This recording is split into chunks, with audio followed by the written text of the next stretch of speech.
Swiss சட்ட வரையறைகளுக்கேற்ப பல்லாண்டு காலமாய் இயங்கும் அனீஷ் கன்சல்டிங் சுவிஸின் அங்கீகாரம் பெற்ற முதன்மை நிதி ஆலோசனை நிறுவனம்.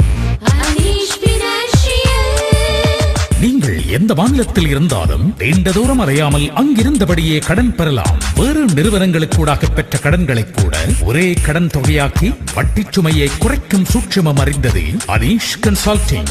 கடன் பெறுவோருக்கு கை நிறைய பரிசுகளையும் அள்ளி வழங்கும் அனீஷ் கன்சல்டிங் கடன் சம்பந்தமான ஆலோசனைகளை முற்றிலும் இலவசமாகவே வழங்குகிறது. அழையுங்கள் 0319110338, கைத்தொலைபேசி 0738891916.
பொதுநலவாய மாநாட்டில் பங்கேற்பது யார் என்பது இன்னும் முடிவு செய்யப்படவில்லை. இந்திய அரசு தெரிவிப்பு.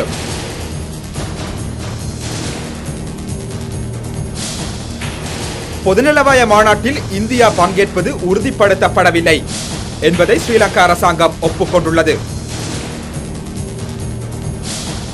ஆஸ்திரேலிய அகதிகளை தடுத்து வைத்திருப்பது கொடூரமான மனித தன்மையற்ற செயல் என்று ஐநா சபை சாடியுள்ளது. மெட்ராஸ் கஃபேக்கு எதிர்ப்பு தெரிவித்து மும்பையில் பாஜக தொண்டர்களும் மாணவர்களும் இன்று போராட்டம். சூரியனிலிருந்து நேற்று அதிகாலை வெளிப்பட்ட சூரிய புயல் பூமியை நோக்கி வந்து கொண்டிருக்கின்றது.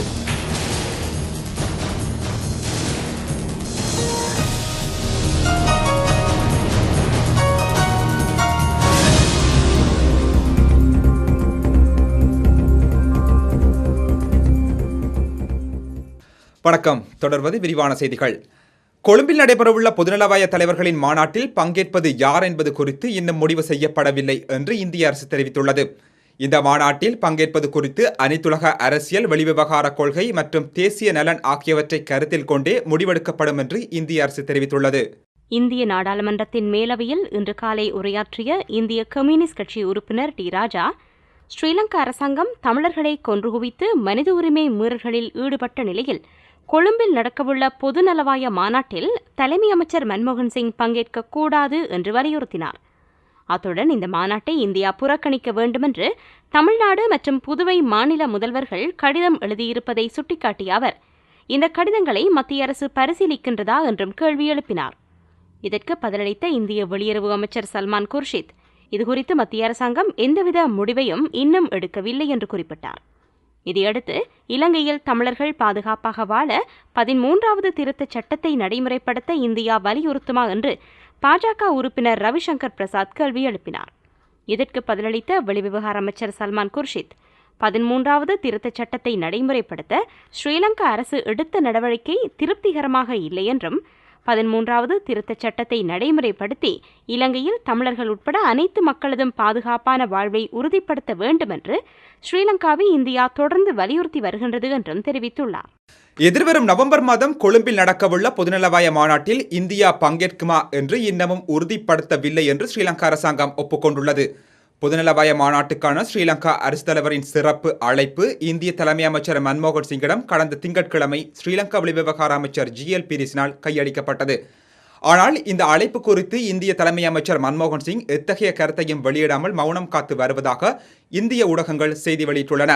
இந்த நிலையில் இது குறித்து கொழும்பில் நேற்று செய்தியாளர்களிடம் பேசிய ஸ்ரீலங்கா அரசு தலைவரின் வெளிவிவகார ஆலோசகரும் நாடாளுமன்ற உறுப்பினருமான சஜின்வாஸ் குணவர்தன பொதுநலவாய தலைவர்களின் உச்சி மாநாட்டுக்கு விடுக்கப்பட்டுள்ள அழைப்பை இந்தியா இன்னமும் ஏற்றுக்கொள்ளவும் இல்லை, நிராகரிக்கவும் இல்லை என்று தெரிவித்தார். இந்த மாநாட்டில் இந்தியாவின் பங்கேற்பு குறித்தோ குறைந்த மட்டத்திலான பிரதிநிதிகளின் பங்கேற்பு குறித்தோ கவலைப்படவில்லை என்றும் கனடாவும் கூட இன்னமும் அழைப்பை நிராகரிக்கவில்லை என்றும் குறிப்பிட்ட அவர் 54 நாடுகளின் தலைவர்கள் பங்கேற்கும் இந்த மாநாட்டில் தற்போது 150 முதல் 200 வரையிலான பிரதிநிதிகளின் வருகை உறுதிப்படுத்தப்பட்டுள்ளது என்றும் தெரிவித்தார்.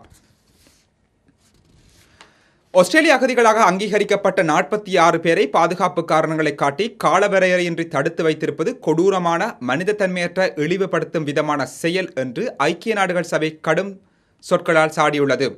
இலங்கை தமிழர்கள் 42 பேர், மியன்மாரிகள் 3 பேர், குவைத் பிரஜை ஒருவர் ஆகியோர் அடங்கிய 46 அகதிகள் தாங்கள் பாதுகாப்புக்கு அச்சுறுத்தலானவர்கள் என கூறி ஆஸ்திரேலிய அதிகாரிகளால் தடுத்து வைக்கப்பட்டிருப்பது தொடர்பில் ஐநா மனித உரிமைகள் குழுவிடம் முறையிட்டிருந்தனர். தாங்கள் தடுத்து வைக்கப்பட்டிருப்பதை எதிர்த்து ஆஸ்திரேலிய நீதிமன்றங்களில் வழக்கு தொடர தங்களுக்கு வழியில்லாமல் இருப்பதை அவர்கள் சுட்டிக்காட்டியிருந்தனர். இவர்களது கோரிக்கைகளை பரிசீலித்த ஐநா குழு ஒன்று ஆஸ்திரேலியாவின் இந்த செயல் காரணமாக தடுத்து வைக்கப்பட்டவர்கள் கடுமையான உளவியல் துன்பங்களுக்கு ஆளாகியுள்ளனர் என்று கண்டறிந்துள்ளது. குறைந்தது 2.5 ஆண்டுகள் காலமாக தடுத்து வைக்கப்பட்டுள்ள இந்த அகதிகளை ஆஸ்திரேலியா உடனடியாக விடுதலை செய்ய வேண்டும், அவர்களுக்கு நட்டகீடும் புனர்வாழ்வும் அளிக்க வேண்டுமென்று ஜெனீவாவிலிருந்து இயங்கும் மனித உரிமைகள் குழு கேட்டுக் கொண்டுள்ளது. இந்த அகதிகள் தடுத்து வைக்கப்பட்டிருப்பது எதேச்சாதிகாரமான செயலென்றும் சிவில் அரசியல் உரிமைகளுக்கான சர்வதேச உடன்பாட்டின் 9வது சரத்தை மீறும் செயலென்றும் சுயாதீன மனித உரிமை நிபுணர்கள் 18 பேர் அடங்கிய ஐநா குழு தெரிவித்துள்ளது. திருமதி ஆனந்தி எழிலனின் அரசியல் பிரவேசம் ஸ்ரீலங்கா அரசாங்கத்திற்கு பெரும் நெருக்கடியை கொடுத்துள்ளது. ஸ்ரீலங்கா அரச படைகளின் போர்க்குற்றங்களுக்கு கண்கண்ட சாட்சியாக உள்ள அவரை அரசியலில் இருந்து ஓரம் கட்டுவதற்கு ஸ்ரீலங்கா அரசாங்கம் பல வழிகளிலும் முயற்சித்து வருகின்றது. தமிழீழ விடுதலை புலிகளின் திருகோணமலை மாவட்ட முன்னாள் அரசியல்துறை பொறுப்பாளர் எழிலனின் மனைவி திருமதி ஆனந்தி வடமாகாண சபையின் உறுப்பினராக தெரிவு செய்யப்படும் பட்சத்தில் அவரது குரல் சர்வதேச அளவில் பெருமதிமிக்க ஒன்றாக கருதப்படும் என்பதால் அவரை தோற்கடிக்கவும் அவர் மீது அவதூறு கற்பிக்கவும் ஸ்ரீலங்கா அரசாங்கம் பல்வேறு வழிகளிலும் முயன்று வருகிறது. முன்னாள் போராளிகளையும் அவர்களது குடும்ப உறுப்பினர்களையும் அச்சுறுத்தி ஆனந்தி எழிலனுக்கு எதிராக ஆர்ப்பாட்டம் ஒன்றை யாழ்ப்பாணத்தில் நடத்தவிருந்த ஸ்ரீலங்கா அரசாங்கம் இன்று ஸ்ரீலங்கா அரசு தலைவர் மஹிந்த ராஜபக்ஷவின் தமிழ் ஊடக ஒருங்கிணைப்பாளரான சிவராசா என்பவர் மூலமாக அவர் மீது சேரடிக்கும் முயற்சியொன்றை மேற்கொண்டுள்ளது. மாவிலாறு அணையை மூடி யுத்தம் உருவாக காரணமாக இருந்தவர் எழிலன் என்றும் தனது கணவரின் செய்கைக்காக ஆனந்தி தமிழ் மக்களிடம் மன்னிப்பு கேட்க வேண்டுமென்றும் தமிழர்களுக்காக அவரை நீலிக் கண்ணீர் வடிக்க வேண்டாம் என்றும் சிவராசா என்பவர் இன்று வெளியிட்டுள்ள அறிக்கையில் கோரியுள்ளார். இவரது இந்த கோரிக்கைக்கு கடும் கண்டனம் தெரிவித்துள்ள தமிழர் தரப்பு பிரதிநிதிகள் ஆனந்தி பிறப்பதற்கு முன்பே ஸ்ரீலங்கா அரசு தமிழர்கள் மீது யுத்தத்தை தொடுத்துவிட்டதாகவும் ஸ்ரீலங்கா அரசாங்கத்தின் தமிழின அழிப்பு, நில ஆக்கிரமிப்பு, பௌத்தமயமாக்கலுக்கு துணை போனவர்கள் அதே அரசு தரப்பால் ஒருநாள் செல்லா காசாக தூக்கி எறியப்படும் நிலை வரும் என்றும் கூறியுள்ளனர். இதேவேளை மிரட்டல்கள், அச்சுறுத்தல்கள் மூலம் தம்மை அடிபணிய வைக்க முடியாது என்பதை ஆட்சியாளர்கள் புரிந்து கொள்ள வேண்டுமென்று வலியுறுத்தியுள்ள ஆனந்தி எழிலன் தமது மக்களுக்காக குரல் எழுப்புவதிலிருந்து பின்வாங்கப் போவதில்லை என்றும் கூறியுள்ளார். மனித உரிமை மீறல் குற்றச்சாட்டுகளின் அடிப்படையில் தனது மூத்த படை அதிகாரிகள் 2 வரை அமெரிக்கா பயிற்சிக்கு ஏற்க மறுத்திருப்பது ஸ்ரீலங்கா ராணுவத்திற்கு பெரும் அதிர்ச்சியை ஏற்படுத்தியுள்ளது. இது தொடர்பில் கருத்து வெளியிட்டுள்ள ஸ்ரீலங்காவின் கூட்டுப்படைகளின் தளபதி ஜெனரல் ஜெகத் ஜெயசூரிய அமெரிக்க அரசாங்கத்தின் கொள்கை ரீதியான முடிவு காரணமாகவே இந்த நிலை ஏற்பட்டுள்ளதாக கூறியுள்ளார். சில குழுக்கள் ஸ்ரீலங்கா தொடர்பில் தவறான பிம்பத்தை காட்ட முனைவதாகவும் அமெரிக்காவின் நகர்வு இத்தகைய முயற்சிகளின் விளைவானதாகவும் இருக்கலாம் என்றும் அவர் குறிப்பிட்டுள்ளார். ஸ்ரீலங்கா படைகளுக்கு எதிராக சுமத்தப்பட்டுள்ள போர்க்குற்றச்சாட்டுகள் தொடர்பில் ஐநா மனித உரிமை ஆணையாளர் நவநீதம் பிள்ளைக்கு விளக்கமளிக்க ஸ்ரீலங்கா அரசாங்கம் விரிவான ஏற்பாடுகளை செய்து வருகின்றது. பாதுகாப்பு செயலாளர் கோதபாய ராஜபக்சவின் ஏற்பாட்டில் குற்றச்சாட்டுகளை எதிர்கொள்வதற்கும் பதிலளிப்பதற்கும் தனித்தனியான குழுக்கள் நியமிக்கப்பட்டுள்ளன. இதற்கமைய நவநீதம் பிள்ளையை பல்வேறு குழுக்களாக சந்தித்து குற்றச்சாட்டுகளுக்கு பதிலளிக்கும் பொறிமுறை ஒன்றை ஸ்ரீலங்கா அரசாங்கம் உருவாக்கியுள்ளது. இதன் மூலம் நவநீதம் பிள்ளைக்கு குழப்பத்தை ஏற்படுத்த ஸ்ரீலங்கா அரசாங்கம் திட்டமிட்டுள்ளதாக அறிய முடிகின்றது. முக்கியமாக ஸ்ரீலங்கா படையினரின் மீதான குற்றச்சாட்டுகள் தொடர்பில் 3 கட்டங்களாக நவநீதம் பிள்ளைக்கு விளக்கம் அளிக்கப்படவுள்ளது. முதற்கட்டத்தில் கோத்தபாய ராஜபக்ச தலைமையில் முப்படைகளினதும் தளபதிகள் அவரது சந்தித்து போர் குற்றச்சாட்டுகளை நிராகரிக்க உள்ளனர். அடுத்த கட்டமாக போரின் போது போரின் பின்னரும் ஸ்ரீலங்கா படைகளின் செயற்பாடுகள் குறித்து நவநீத பிள்ளைக்கு தேசிய புலனாய்வு பிரிவின் பணிப்பாளர் மேஜர் ஜெனரல் கபில ஹெந்த விதாரண விளக்கமளிக்க உள்ளார். இதையடுத்து நல்லிணக்க ஆணைக்குழுவின் பரிந்துரைகள் மற்றும் அதன் மீதான நடவடிக்கைகள் குறித்து ஸ்ரீலங்கா அரசு தலைவரின் செயலாளர் லலித் வீரதுங்க எடுத்துக் கூறவுள்ளார். இதேவேளை வன்னியில் முள்ளிவாய்க்கால் மற்றும் புதுமாத்தலன் போன்ற பகுதிகளில் இருந்து போரில் அழிந்த தளவாடங்கள் அகற்றப்பட்டுக் கொண்டிருப்பதாக அறிய முடிகின்றது.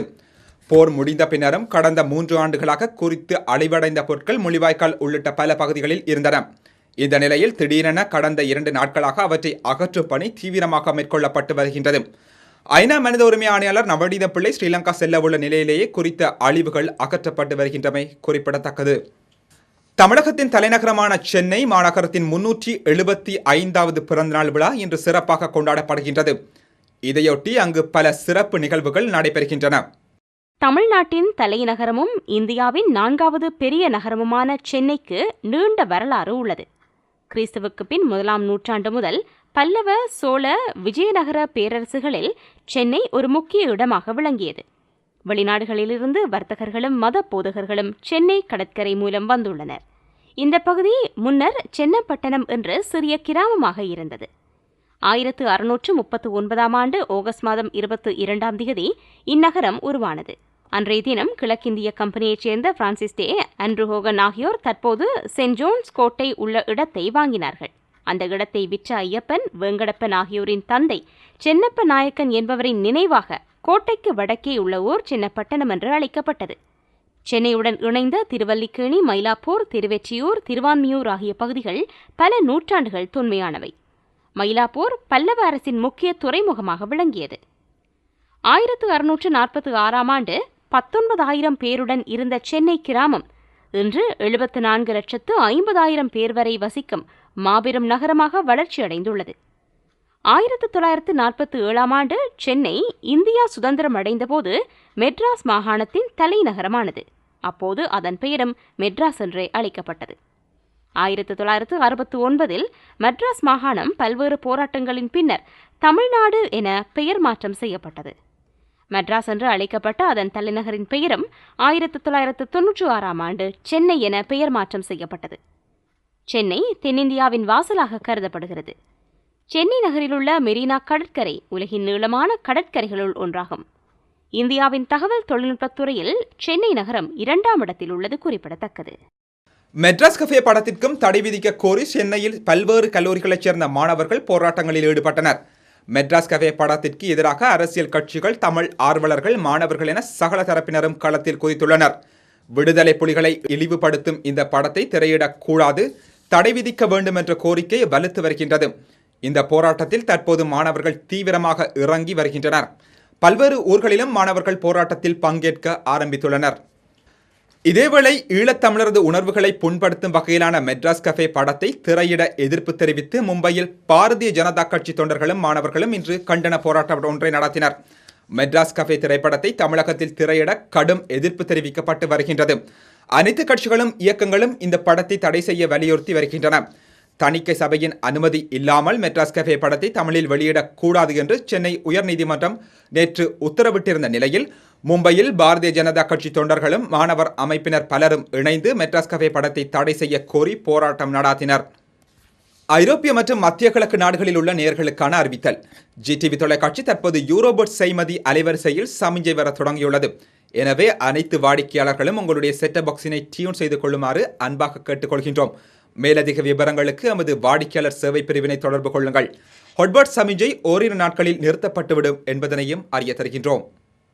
அன்பான ஜிடிவி நேயர்களுக்கோர் முக்கிய அறிவித்தல். நமது தொலைக்காட்சி தற்போது யூரோபட் செய்மதி அலைவரிசைக்கு மாறிவிட்டதை அறிய தருகின்றோம். ஜிடிவியின் கலையக மாற்றங்கள் காரணமாக எமது ஒளிபரப்பில் சில சீரின்மைகள் காணப்படலாம். ஆனால் இவை மிக விரைவில் சீர் செய்யப்பட்டுவிடும் என்பதையும் தெரிவிக்கின்றோம். உங்களின் தொடர்ச்சியான ஆதரவுகளுக்கு என்றென்றும் நன்றி. சிறிய இடைவெளியை அடுத்து செய்திகள் தொடரும். MNK Solicitors. லண்டனில் பல வருட அனுபவத்துடன் அநேக வழக்குகளில் வெற்றி பெற்றவர்கள் MNK Solicitors. நீங்கள் 5 மார்ச் 2007க்கு முன்னர் தஞ்சம் கோரி நிராகரிக்கப்பட்டவரா? உடனே எம்மை தொடர்பு கொள்ளுங்கள். நாம் ஹைகோர்ட்டில் பல கேசஸில் வெற்றி பெற்றுள்ளோம். இது மட்டுமா, immigration, conveyancing, personal injury, family law இவை போன்ற அனைத்து சர்வீஸ்களுக்கும் எம்மை தொடர்பு கொள்ளுங்கள். தமிழில் ஆலோசனை பெற்றிட ரஹீம் 07772282670 இலக்கம் 265 டன்ஸ்டபிள் ரோட், லூட்டன், பெட்ஃபோர்ட்ஷயர் 01-582 732 503.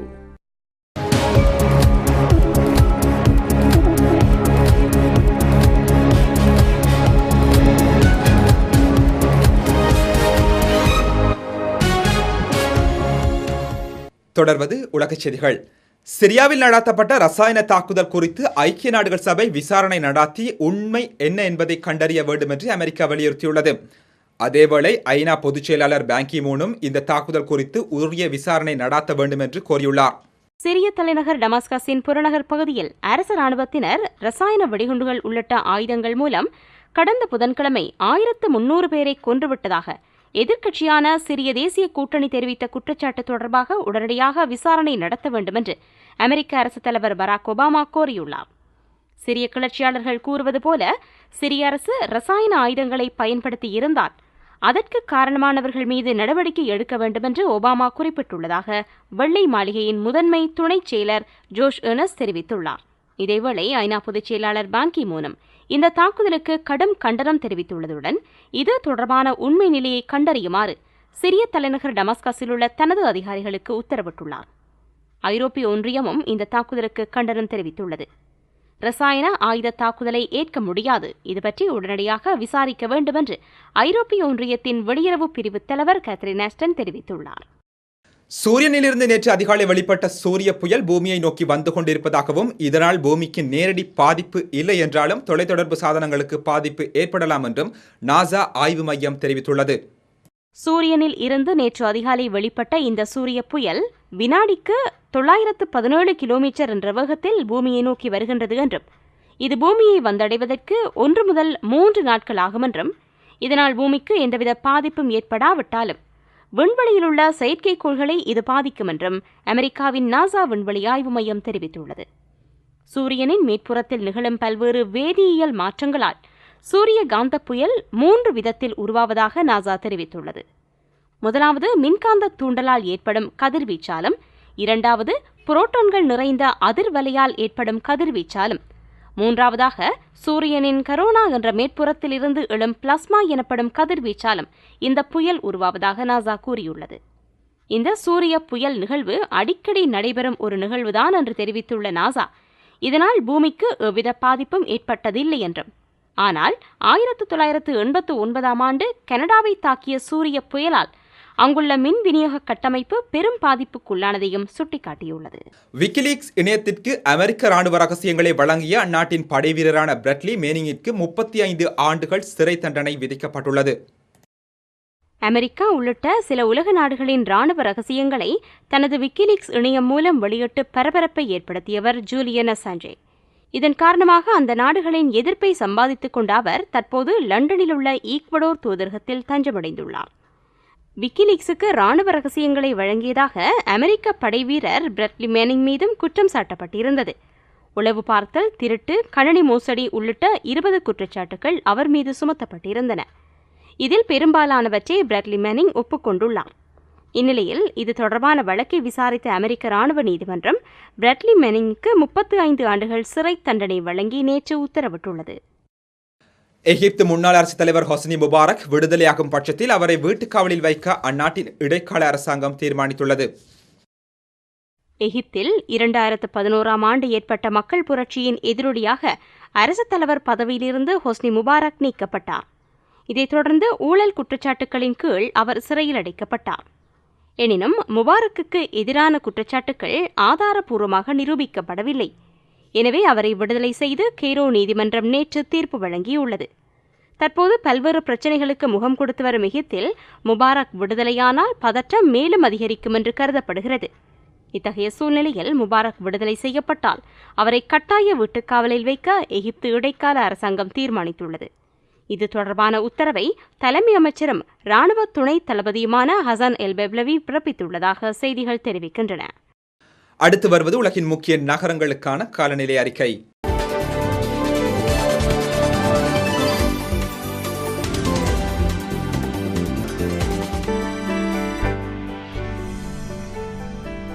சிகரம் பணமாற்று சேவை ஹைன்ரிக் ஸ்ட்ராஸே 8005 ஜூரிச்.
தொடர்வது உலகின் முக்கிய நாணயங்களுக்கான மாற்றீட்டு விகிதம்.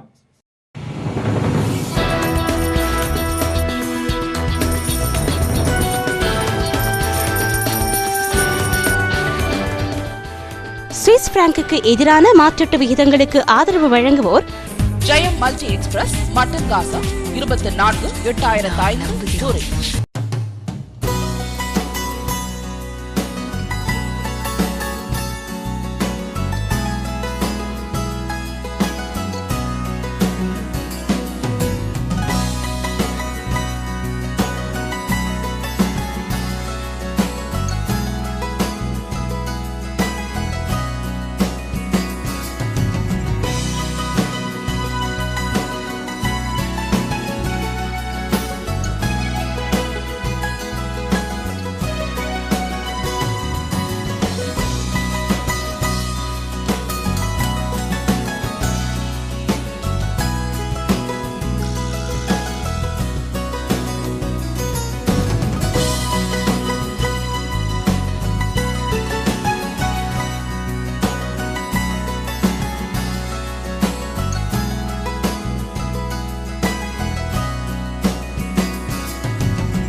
தொடர்ந்து வருவது இன்றைய தங்க விலை விவரங்கள்.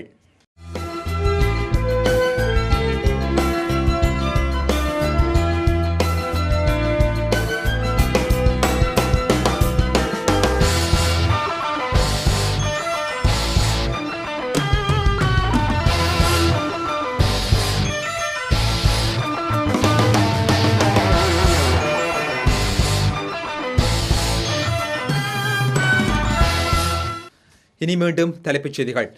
பொதுநலவாய மாநாட்டில் பங்கேற்பது யார் என்பது இன்னமும் முடிவு செய்யப்படவில்லை என்று இந்திய அரசு அறிவிப்பு. பொதுநலவாய மாநாட்டில் இந்தியா பங்கேற்பது உறுதிப்படுத்தப்படவில்லை என்பதனை ஸ்ரீலங்கா அரசாங்கம் ஒப்புக்கொண்டுள்ளது. ஆஸ்திரேலிய அகதிகளை தடுத்து வைத்திருப்பது கொடூரமான மனிதத்தன்மையற்ற செயல் என்று ஐநா சபை சாடியுள்ளது. மெட்ராஸ் கஃபேக்கு எதிர்ப்பு தெரிவித்து மும்பையில் பாஜக தொண்டர்களும் மாணவர்களும் இன்று போராட்டம் ஒன்றை நடாத்தியுள்ளனர். சூரியனிலிருந்து நேற்று அதிகாலை வெளிப்பட்ட சூரிய புயல் பூமியை நோக்கி வந்து கொண்டிருக்கின்றது. இத்துடன் இந்த செய்தி நேரம் நிறைவடைகின்றது. நன்றி, வணக்கம்.